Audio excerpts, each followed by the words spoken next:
This is Independence Hall in Philadelphia. It's called that because this is where, in 1776, the leaders of the 13 colonies declared their independence from Great Britain and King George III. It is also the place where the leaders of the 13 states came in 1787 to write a constitution for the new country. What's a constitution? A constitution is a framework or an outline for a government. The people who came here in 1787 didn't actually plan to write a new constitution. They only wanted to revise the one that was already in place.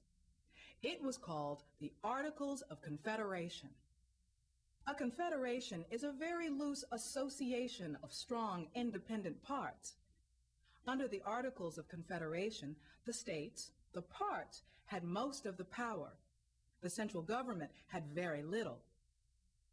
But that government wasn't working very well. Why?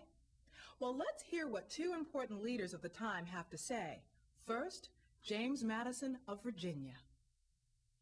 This government cannot succeed because the Articles of Confederation lack the great principles of a political system. It's merely a treaty of friendship between the various states. Now let's see what Alexander Hamilton of New York has to say.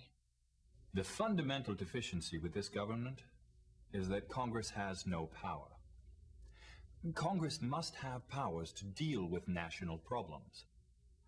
And there is no central court system, so when various states have a dispute, there is no place for them to go to work out their differences.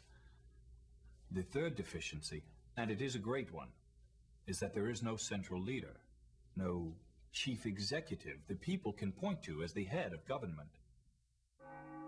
So, a convention was called to meet in Philadelphia in May of 1787 to revise the Articles and make them stronger. Remember, Alexander Hamilton said that the reason the Articles were so weak was that there was no Congress with any power, no national court system, and no central leader? Well, a plan was presented to the convention to deal with those issues. Governor Edmund Randolph of Virginia made the presentation, but it was really the work of James Madison. It was called the Virginia Plan. The Virginia Plan called for the government to be divided into 3 departments or branches.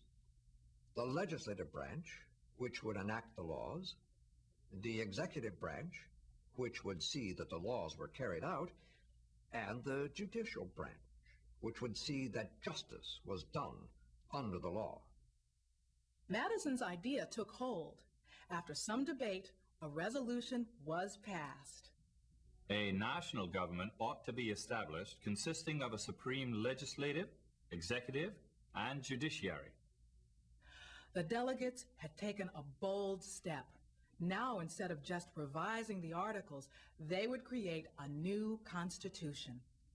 Many people contributed to the writing of the Constitution, but no one was more important than James Madison. His contribution was so great that he is known as the father of the Constitution. Why did Madison think it was so important to divide or separate the powers of government into 3 branches? The separation of powers was very important. We had to guard against the accumulation of all powers, legislative, executive, and judicial, in the hands of one person, or a few people, or even a group. It doesn't matter if the powerful are elected, self-appointed, or born to their office. If the powers aren't separated, the result is tyranny. Once it was decided that the government would be made up of 3 separate branches, the delegates went on to work out the details of the Constitution. There were many issues to be decided. One of the most important and difficult issues was the makeup of the legislative branch, Congress. The problem was that the small states were afraid they would be overpowered by the large states. They wanted all states to be equal and have the same number of votes in Congress. The large states said they should have more votes because they had more people. The Virginia Plan called for 2 houses. In both houses, representation would be based on population. So a large state like Virginia would have many more votes than a small state like Delaware. William Patterson of New Jersey offered another plan, the New Jersey Plan. It called for a Congress of only one house. Each state would send the same number of representatives to it, no matter what the population. The convention debated and debated the issue. Some of the delegates even threatened to leave Philadelphia. Then came a compromise. In fact, it was called the Great Compromise. It was offered by Roger Sherman of Connecticut.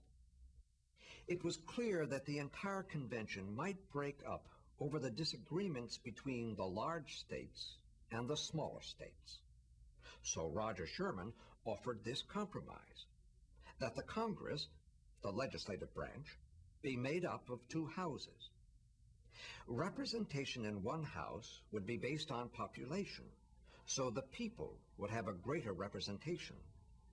In the other house, every state would have the same number of representatives, so the small states would have an equal voice to the large states.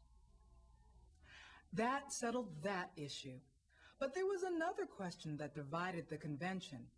How would the representatives to Congress be selected? The Great Compromise also addressed the issue of who would elect the members of Congress. Now, some of the delegates wanted the people to elect their representatives. Others thought it was best left to the state governments. Roger Sherman proposed this compromise. Have the people elect the members of the House of Representatives directly, and have the state governments select the senators. Roger Sherman's compromise was accepted.